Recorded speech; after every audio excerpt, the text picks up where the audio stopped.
yn y rhain sy'n fod yn glir.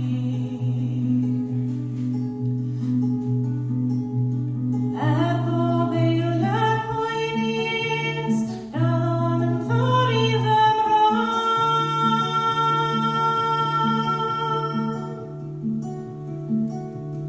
Gwynodd yr heulwen pan wyddai mam sefyll chwarae ar y don.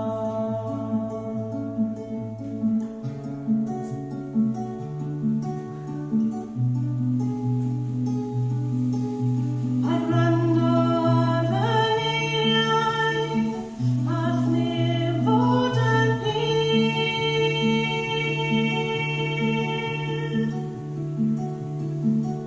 Ond gwynodd yr heulwen o Maxem, mae'n gariad fel y dydd.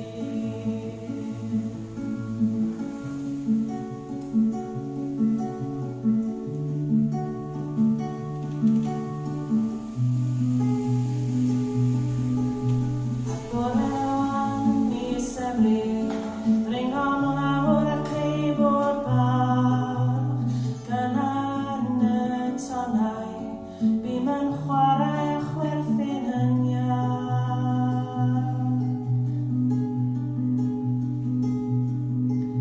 Does dim